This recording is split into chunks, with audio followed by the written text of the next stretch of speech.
Welcome here to the webinar. I'm Deborah Spiegel, CEO and Director of the Spiegel Academy for Music Therapy Continuing Education. We help music therapists and allied health professionals to be effective and make a difference. I'm here today with Sally Bonkrud, who is a board-certified music therapist as well as a psychotherapist. Sally teaches a class for the Spiegel Academy called Music Therapy with Kids and Teens. And we're lucky today to have Sally with us to share with you 3 powerful strategies to deal with challenging kids and teens in your music therapy practice. So take it away, Sally. Okay. So the benefits of drumming. What else? Social skills, relaxation. Right.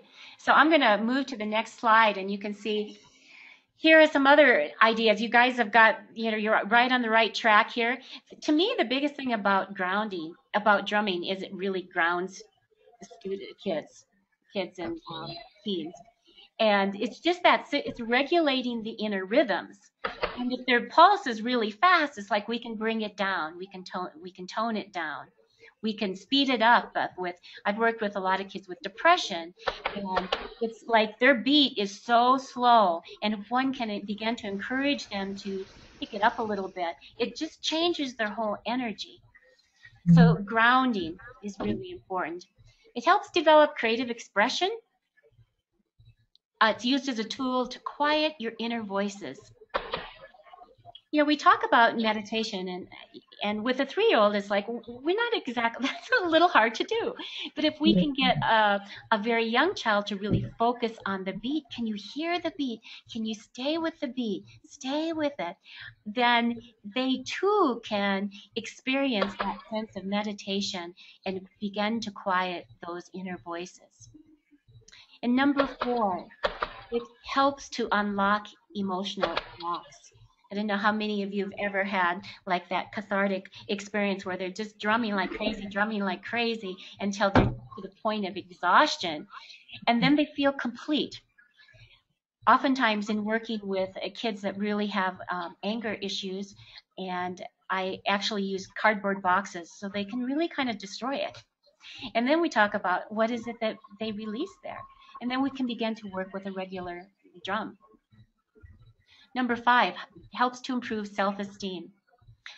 Sometimes I like to teach a little bit about different techniques on drumming because, again, it gives them a sense of power that they can create all these different sounds.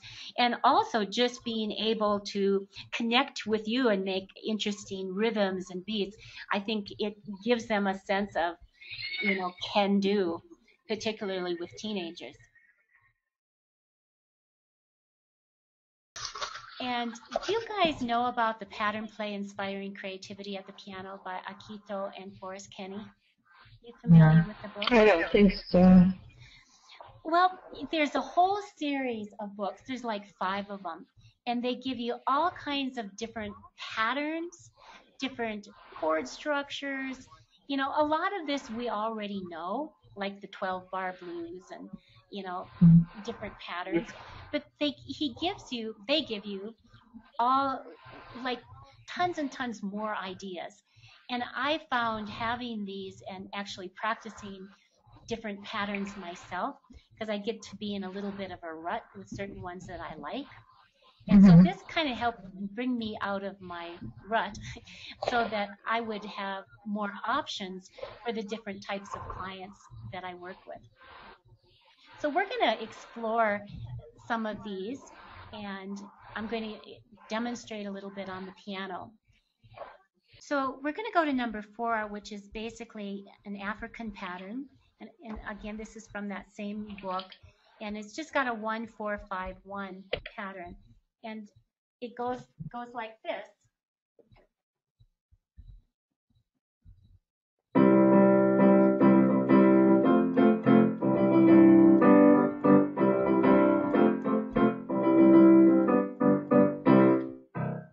And it's short. It's simply, I was just using C, F, G, C, and G. And one of the songs one of my kids came up with is, you can see creating those songs of celebration, I think, are huge, because the energy shift that happens when they're able to write the words to something like this and go out singing their song, have it on a CD if you can, or an MP3, they get to take it home. It helps to make the shift more solid. They feel it in their bodies. They have it tangibly in their hand in the form of a, like I said, MP3 or a CD. And they get to share it. And this is where I'm at. Can you think of some clients you might use something like that for? This is one that I like to use with my young kids with scarves. And so they're dancing around with it. So they're dancing.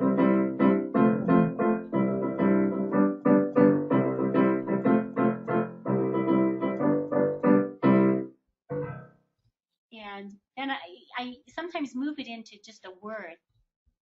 Boy, I love the way you dance. How does that feel? And they might say happy. It's like, well, let's make it the happy song. And then it's just, I'm happy, oh yes I am very happy.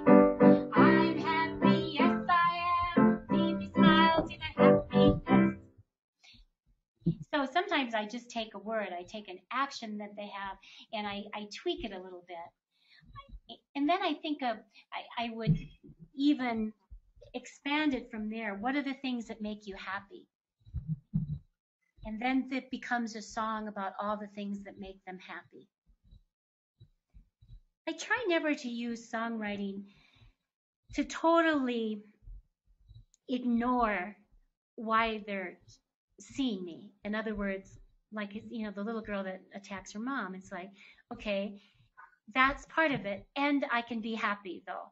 I mean, we work on this, and we work on ways to be happy, ways to make shifts, because I think part of what we're doing is giving them the skills to modulate emotions and know that they have that option.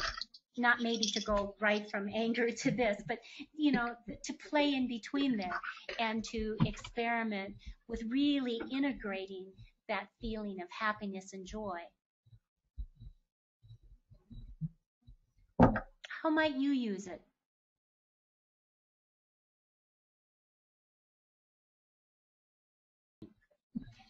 Family assessment through drumming.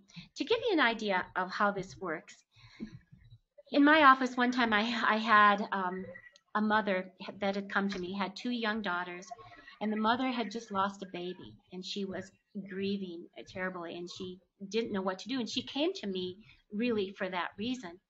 But she also said, you know, her family was a mess. And she wasn't very clear as to what was going on with the family or what was happening. And so I thought, you know, I need to get a feeling or sense of what's happening. So I had her bring her kids, her 2 children, and one was, I believe, like 12, and the other one was 9, and then her husband.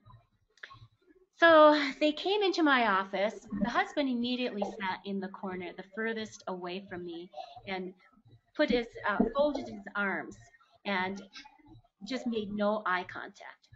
I think he said hello, and then that was about it, and he shut down.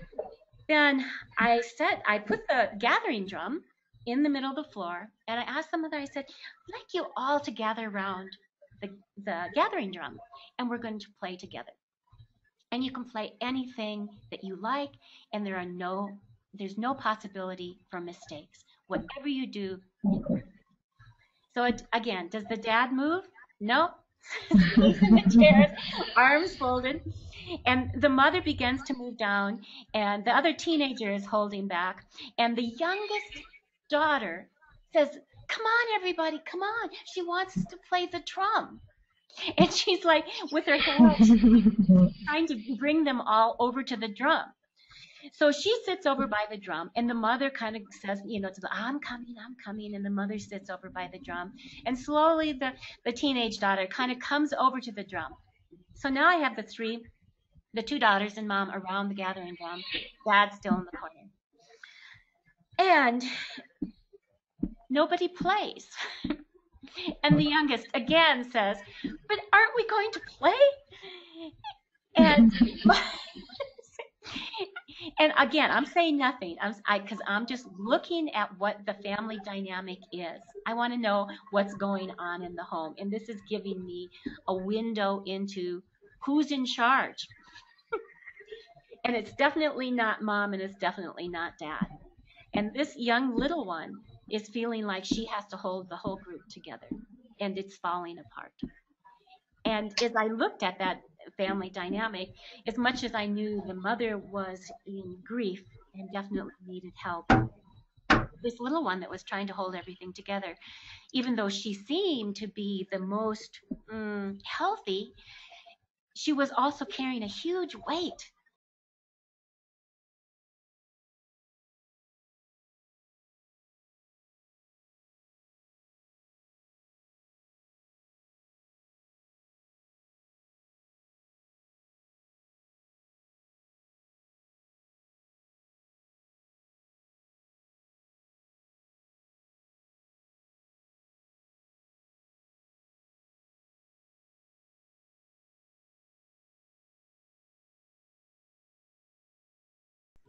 So it's called Music Therapy with Kids and Teens, and it's jam-packed with content. It'll get your creative juices flowing for sure, and it's worth 10 credits. So it says here.